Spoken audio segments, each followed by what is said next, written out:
$25 from Kaitak. From Kaitak, this is double the fare. If you take the train is just $13 to Central. Now, it is 25.8.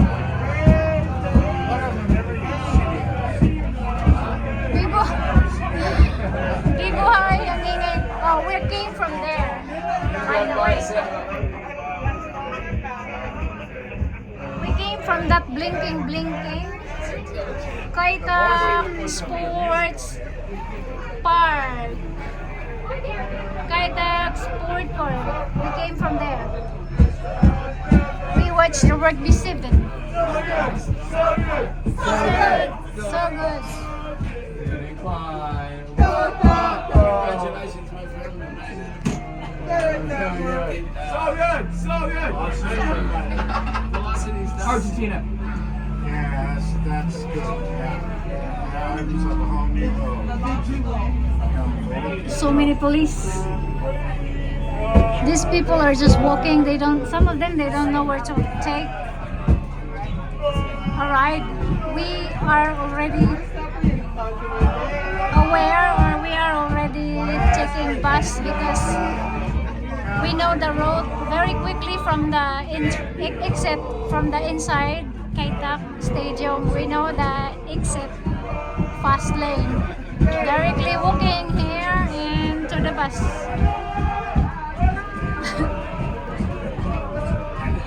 In front, some people are so silent. The youngsters are noisy. So, Saturday today, the second game of 3 days weekend Rugby 7 in Hong Kong, held in Kaitak Stadium, Kowloon area. Today is 18 of April 2026. I always forget the date. So this is how safe in Hong Kong. Every corner, every road, there are police maintaining. So you can't miss.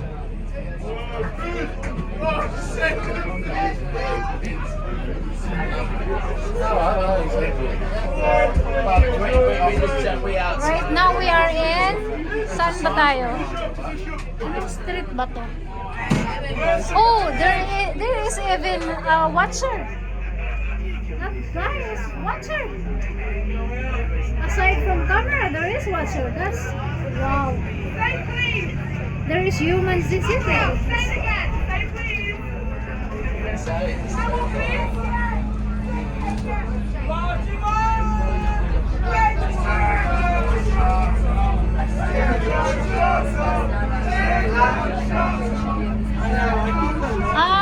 We are in Tokwawan. I see. So we're going down to the tunnel. Well, that's why it is expensive, because this bus is paying tunnel. Because we are in Kowloon and they are going to Hong Kong side, crossing harbor or tunnel, the cheaper tunnel in Hong Ham. Hong Ham ba? Hong Ham tunnel.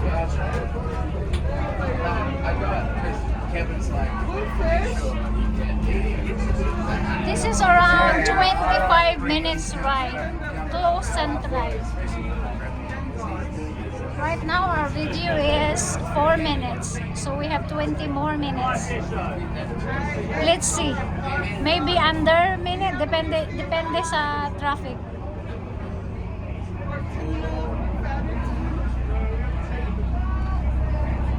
Do you have a YouTube channel? Yeah, Can you send me it? I'm not sharing. You're not sharing? Did you know that PJ, they thought I'm covering the live camera on that live action. They approached me, Where? the Fiji team. Do they? Nice. Maybe because I was wearing this one. They were like, "Can you put us in the big screen?"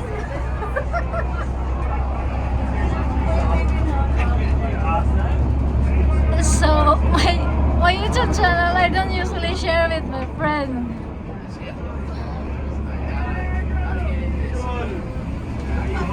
I forgot to share to the Fijian. I hope I can see them tomorrow. I will give my YouTube channel to them. Usually my viewers are organic, the people whom I don't know in person, because I don't share my YouTube channel to my relatives and friends. Only a few, like not even more than 10. Just a closest friend, because I wanted to have a viewers that are organic, or the people who doesn't know me. But in the future, or this next month, May, June, we're going to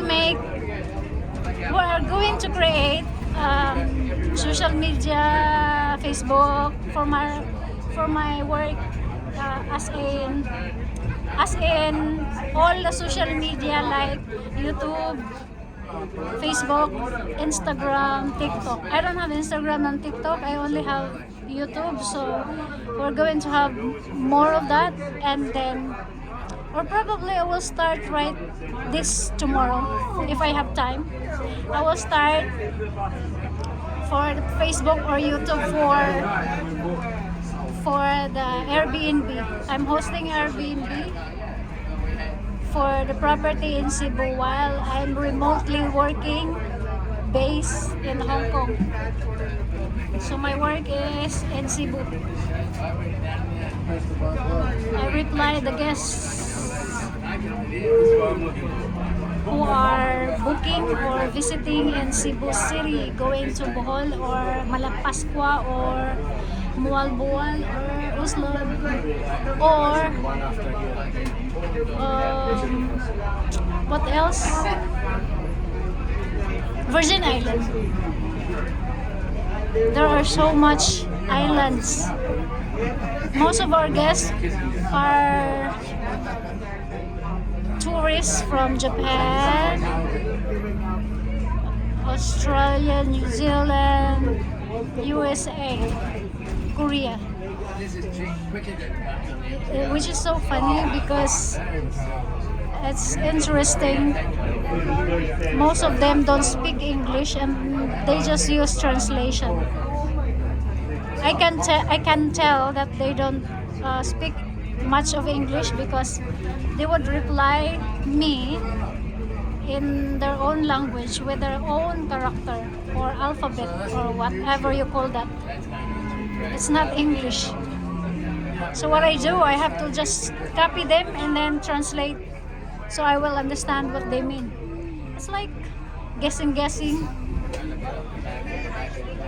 That's what's interesting. They will stop in a station at least. Nangangalay na ako.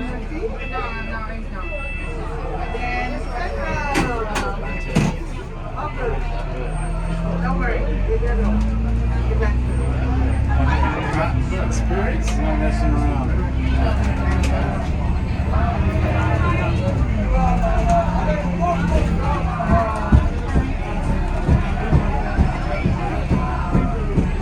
Right now we are approaching the Harbor Tunnel.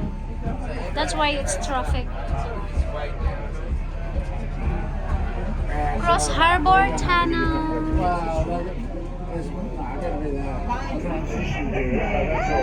Ano ba yan? Sorry. Ito na lang.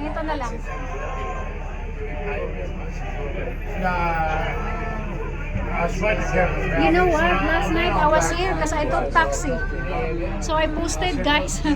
I spent $50 for taxi fare going back because I missed the last train. So last night I was here at around 2 o'clock, crossing the harbor on taxi, and then because I forgot the time, I forgot the last train, and I did not check my time. So right now we are earlier because tomorrow is final day, so I have to be in the field in Kaitak Stadium earlier today. I just come like 2 hours. Supposedly 1 o'clock or in the afternoon, but I was busy working. So tomorrow, I hope I go early to the stadium. It's gonna be a big day because it is final. Right now, namaos na ko.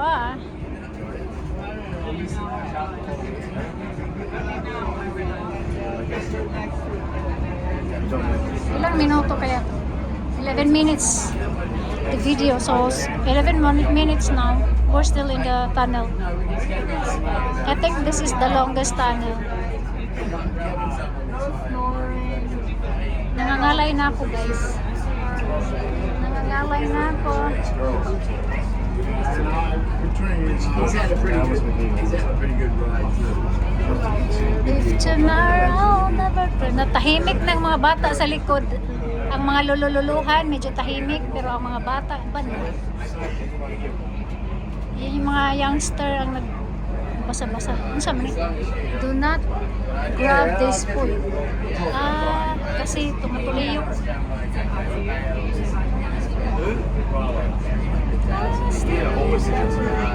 Ganito kaganda dito, yung distance nila very very far away because you know you don't want to have an accident inside the tunnel, so very far away ang distance.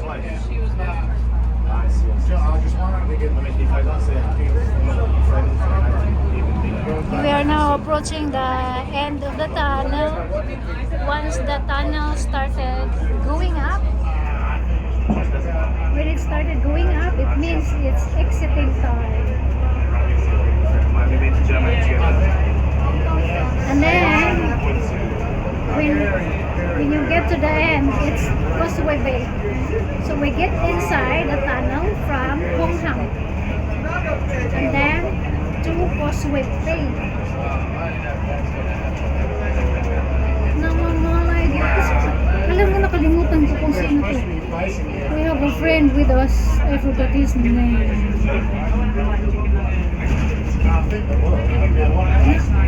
Ganun ako kalula. Ganun ako ka-grandma. I always forget my friend's name. Oh my God. Especially if I don't see them all the time. It's like just once a year for the rugby game. Alright, we are here in the Causeway Bay area. Final exit of the tunnel. We're approaching. Oh, what's a bishop? What's a bishop?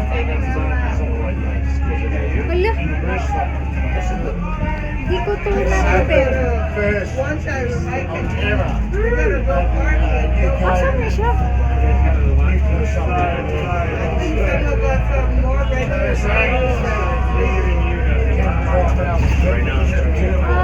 Parang hindi ako na-inform. This is the yacht club. Because we made a yacht club. Sa Victoria sa pupunta. We're heading to Victoria Park.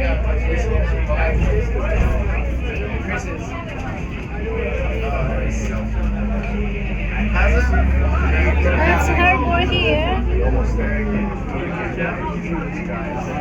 We are here in Victoria Park. This is exactly Victoria Park here.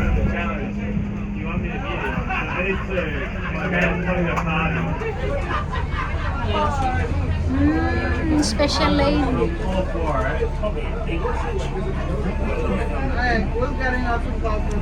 I remember here, we were here the last time inside one of the shop there. There is pool.